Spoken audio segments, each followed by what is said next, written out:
Salam kerahiman. Hari ini 26 Desember. Kita akan baca dari 844 dan 874. Kita mulai ya.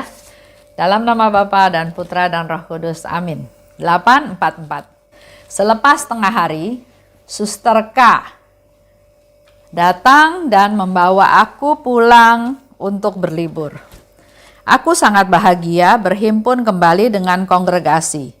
Sementara berkendara lewat kota, aku membayangkan kota ini sebagai Bethlehem. Ketika menyaksikan semua orang serba tergesa-gesa, aku berpikir siapa yang hari ini masih meluangkan waktu untuk bermeditasi dalam ketenangan dan keheningan mengenai misteri yang tak terselami ini. Oh perawan yang murni, hari ini engkau menempuh perjalanan jauh. Dan demikian juga aku. Aku merasa bahwa perjalanan hari ini memiliki suatu makna. Oh perawan yang cemerlang, murni laksana kristal yang sepenuhnya tenggelam dalam Allah. Aku mempersembahkan kepadamu kehidupan batinku. Aturlah segala sesuatu supaya kehidupan rohaniku dapat menyenangkan putramu. Oh bundaku, betapa berkobar keinginanku agar engkau memberikan diriku kepada bayi Yesus dalam misa malam Natal. Dan aku merasakan kehadiran Allah yang sangat nyata dalam lubuk hatiku, sehingga hanya dengan kekuatan kehendak yang kokoh, aku dapat menahan sukacitaku untuk tidak menunjukkan secara lahiriah apa yang sedang terjadi dalam jiwaku. 874. Maria, perawan yang tak bernoda, bawalah aku ke bawah perlindunganmu yang istimewa, dan jagalah kemurnian jiwa, hati, dan tubuhku. Engkaulah model dan bintang pemandu hidupku. 844 di situ dikatakan selepas tengah hari Suster K. Yang dimaksud di sini adalah Suster KJ Nata Maria Bartschowik. Suster tersebut menjemput Suster Faustina datang berlibur. Jadi pada waktu itu Suster Faustina sudah ada di rumah sakit. Tapi Suster KJ Natana ini datang menjemput Suster Faustina untuk berlibur. Suster ini juga termasuk suster yang tinggal bersama dengan Suster Faustina di Warsawa dan Krakow. Dan ternyata Suster KJ Tana ini juga menjadi saksi waktu proses Suster Faustina dalam pengumpulan informasi ya. Dalam kehidupan Suster Faustina itu dia suster yang bagaimana, apa aktivitasnya, apa yang dikatakan, apa yang dilakukan. Jadi suster ini merupakan salah satu saksi yang diminta dalam pengumpulan informasi. Suster Faustina gembira karena bisa bersatu dengan teman-teman di kongregasi. Karena selama dia sakit, dia ada di rumah sakit. Jadi waktu dijemput berlibur, bertemu dengan suster-suster dalam kongregasi, dia sangat sukacita, sangat bergembira.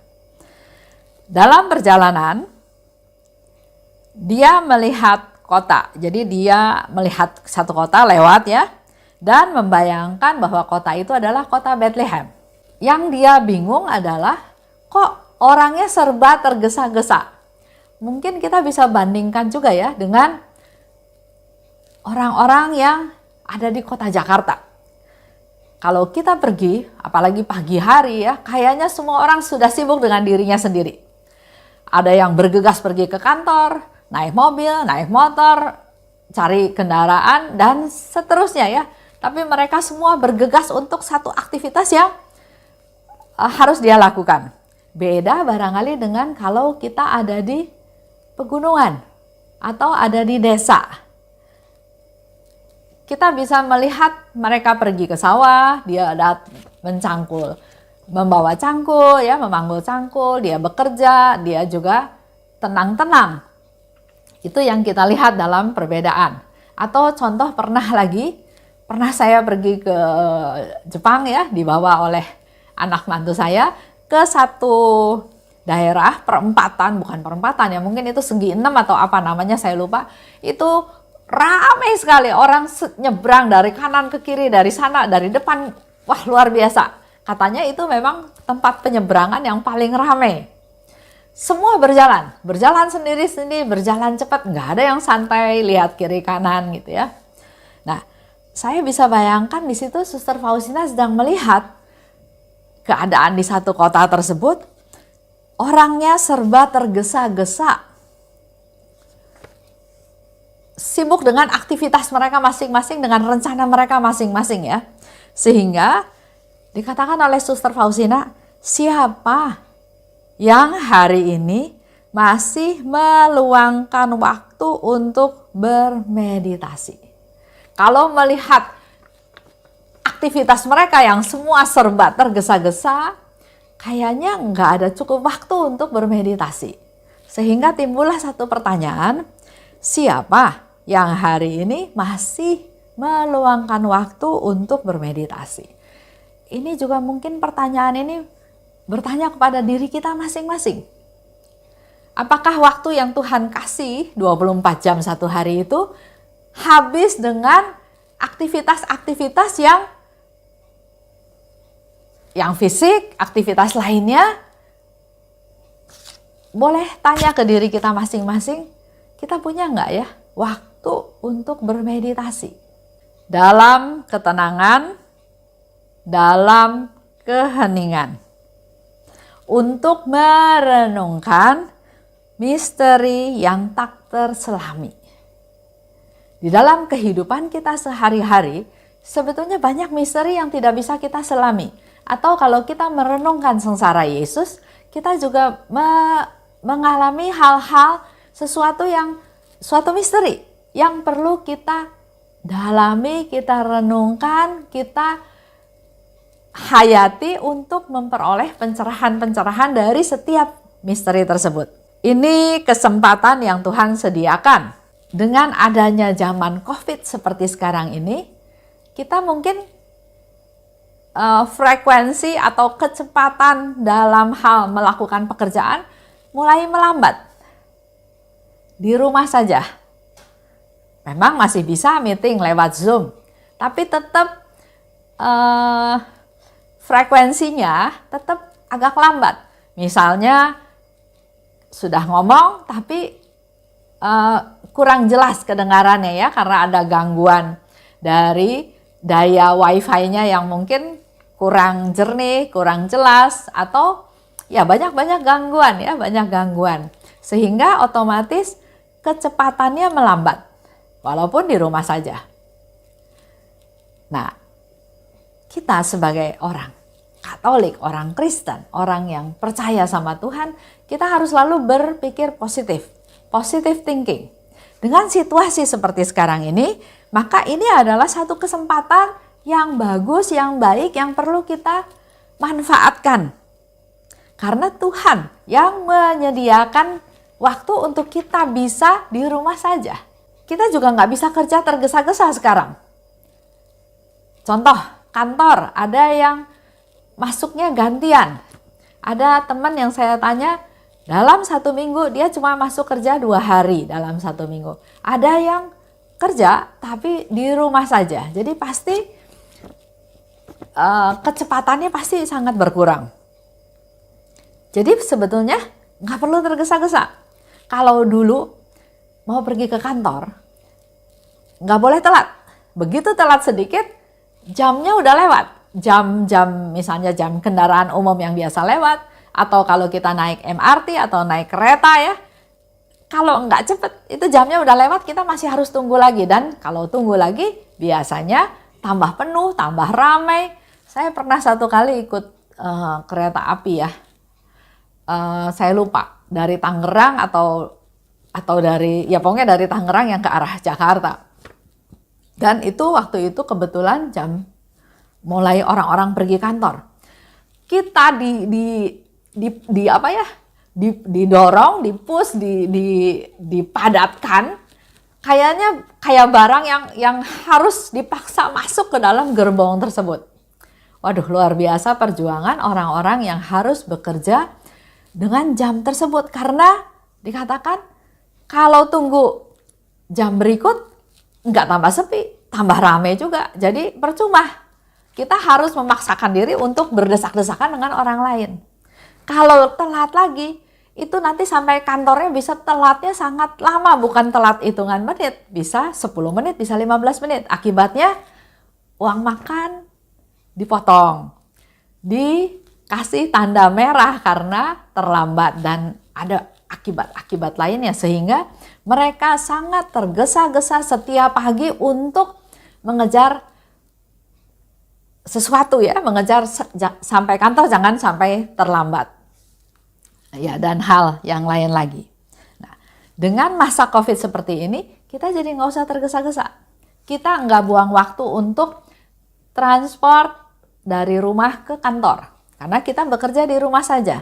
Dan jaringan-jaringan sudah tersedia, sehingga kita tinggal klik dan kita bisa berbicara dengan berbagai pihak di tempat yang mana saja. Jadi ada positifnya, banyak juga positifnya. Contoh kayak menantu saya juga ya, kalau dia kasih seminar, dia perlu ada waktu untuk perjalanan, perlu waktu untuk preparation, perlu waktu untuk setelah memberikan seminar juga ada waktu lagi yang harus disiapkan setelah memberikan seminar, yang mungkin tanya jawab atau temu kangen dengan penggemarnya. Tapi sekarang dengan masa COVID seperti sekarang ini, dia juga banyak menghemat waktu perjalanan, juga preparationnya dia bisa lakukan di rumah. Pada saat jam memberikan seminar on, dia bisa langsung memberikan seminar. Jadi setiap kejadian, situasi selalu ada positifnya. Yang penting kita mencoba menggali apa positifnya. Nah, kembali lagi, tadi dikatakan inilah kesempatan yang Tuhan sediakan untuk kita belajar bermeditasi. Belajar hening, belajar diam di hadapan Tuhan. Dan Suster Faustina katakan, merenungkan misteri yang tak terselami. Juga mungkin kita bisa renungkan apa ya yang Tuhan mau dalam tanda kutip dengan mengizinkan masa pandemi ini masih terus berlanjut. Pasti ada yang mau disampaikan. Lanjut ya, dikatakan lebih lanjut di sana. Oh perawan yang murni, engkau menempuh perjalanan jauh. Demikian juga aku. Perjalanan ini memiliki suatu makna. Jadi di dalam setiap perjalanan itu ada makna. Nggak mungkin nggak ada gunanya atau hanya buang waktu aja. Pasti ada suatu makna. Sama seperti waktu Bunda Maria ya.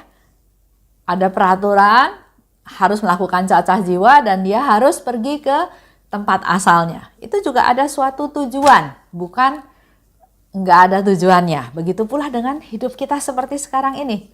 Masa pandemi, COVID yang belum selesai. Sementara kita kiri kanan dengar yang COVID makin banyak dan seolah-olah makin dekat ya.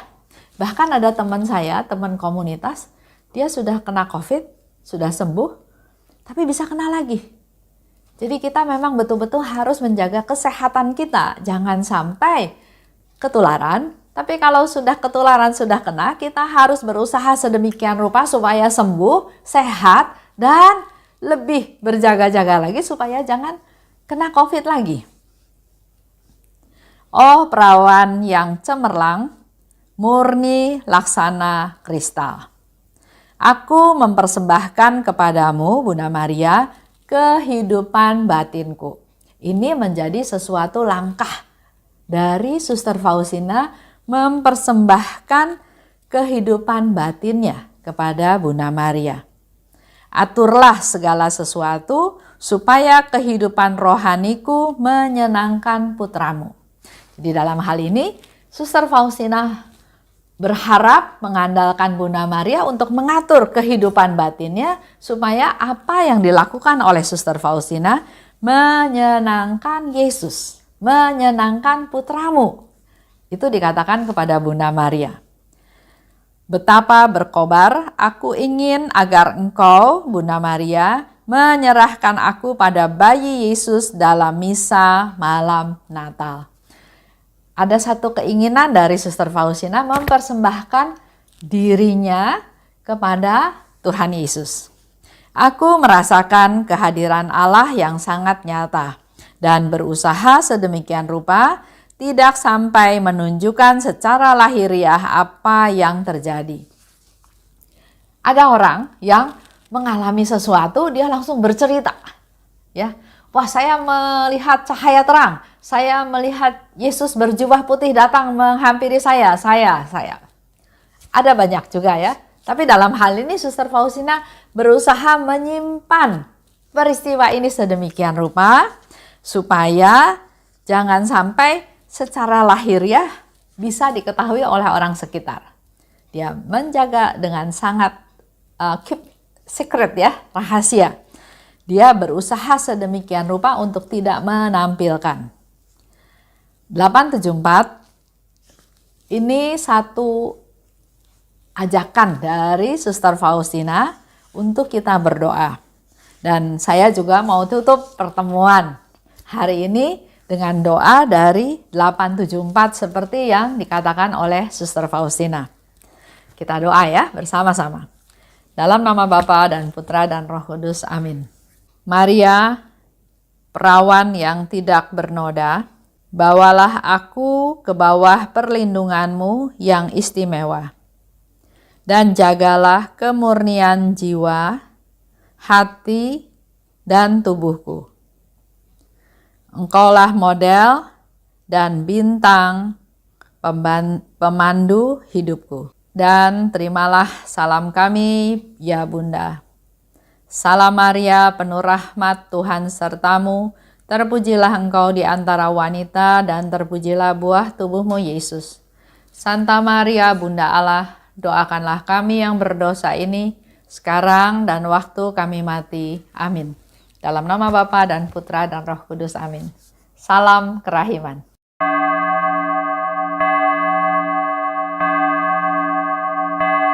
Hatiku dipenuhi sukacita ketika Bunda Maria datang.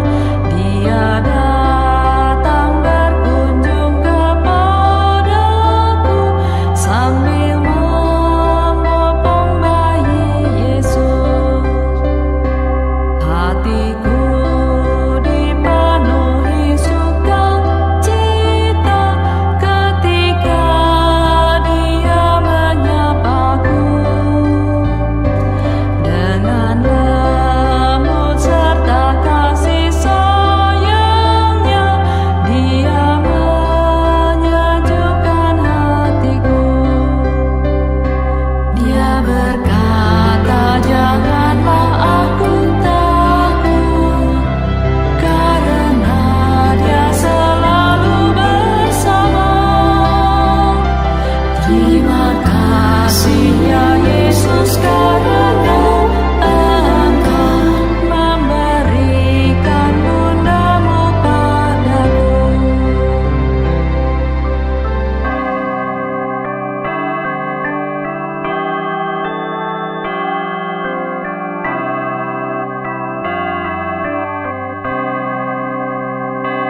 hatiku